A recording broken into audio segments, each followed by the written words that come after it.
सनातन धर्म में एकादशी तिथि का अत्यंत महत्व है। यह दिन भगवान विष्णु को समर्पित होता है और साल में कुल 24 एकादशियां मनाई जाती हैं। भाद्रपद मास की कृष्ण पक्ष की एकादशी को अजा एकादशी कहा जाता है। मान्यता है कि इस व्रत को करने से पिछले जन्म और वर्तमान जीवन के पापों से मुक्ति मिलती है, दुख दर्द दूर होते हैं और घर में सुख समृद्धि आती है। तो चलिए जान लेते हैं अजा एकादशी 2025 तिथि और शुभ मुहूर्त के बारे में।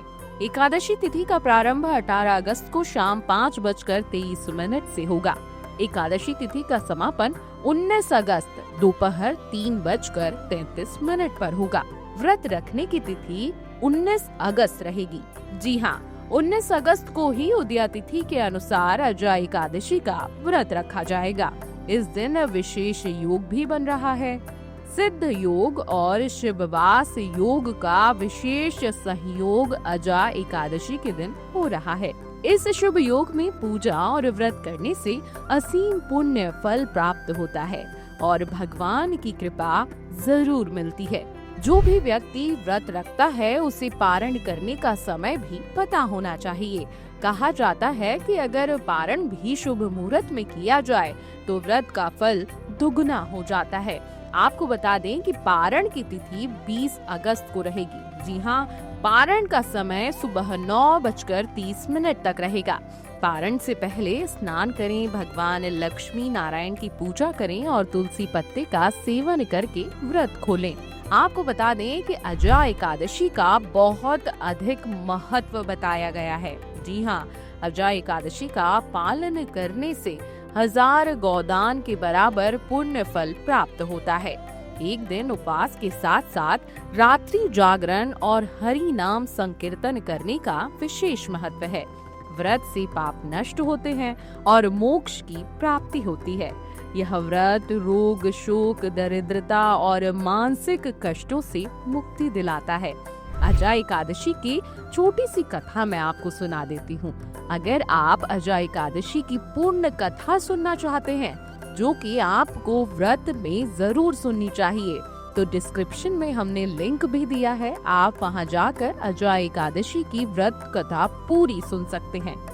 धार्मिक ग्रंथों के अनुसार त्रेता युग में अयोध्या के राजा हरिश्चंद्र सत्यनिष्ठ और दानी थे, लेकिन उन्हें एक समय अपनी प्रतिज्ञा निभाने के लिए अपना राज्य और परिवार त्यागना पड़ा।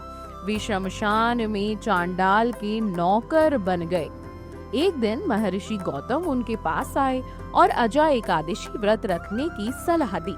राजा हरिश्चंद्र ने विधि विधान से इस व्रत का पालन किया। इसके प्रभाव से उनके सभी पाप नष्ट हुए। उन्हें अपना खोया हुआ राज्य वापस मिला और उनका परिवार भी मिल गया। इस कथा से स्पष्ट है कि अजा एकादशी व्रत कठिन से कठिन परिस्थितियों को भी समाप्त कर सकता है। अजा एकादशी का अगर आप व्रत कर रहे हैं तो पूजा विधि भी जानना आपको बेहद जरूरी है। प्रातः काल स्नान करके आपको स्वच्छ वस्त्र पहनने हैं। व्रत का संकल्प लें और पूरे दिन निराहार या फलाहार रहें। पूजा स्थल पर पीले कपड़े का आसन बिछाकर भगवान विष्णु की मूर्ति या चित्र स्थापित करें। गंगा जल से शुद्धिकरण करें और पीले पुष्प, तुलसी पत्ते, चंदन, धूप, दीप से पूजन करें। भगवान को पीले वस्त्र, मौसमी फल और पंचामृत का भोग लगाएं। ओम नमो भगवते वासुदेवाय या विष्णु सहस्त्र नाम का पाठ करें। शाम को भजन कीर्तन और रात्रि जागरण का आयोजन करें। अगले दिन द्वादशी तिथि पर पारण कर व्रत समाप्त करें। जन्माष्टमी के तुरंत बाद आने वाली अजा एकादशी का विशेष आध्यात्मिक महत्व है। माना जाता है कि इस दिन व्रत करने से व्यक्ति के 7 जन्मों के पाप समाप्त हो जाते हैं और उसे विष्णु लोक की प्राप्ति होती है। तो ये तो था अजा एकादशी का शुभ मुहूर्त, कथा, पूजन विधि और पारण का समय। अगर आप धर्म से जुड़ी कोई भी जानकारी जानना चाहते हैं तो हमें कमेंट करें, हम आपके हर सवालों का जवाब जरूर देंगे। videodesk.jivanjali.com। अगर आपको हमारा ये वीडियो पसंद आया हो तो हमारे चैनल जीवांजलि को सब्सक्राइब करें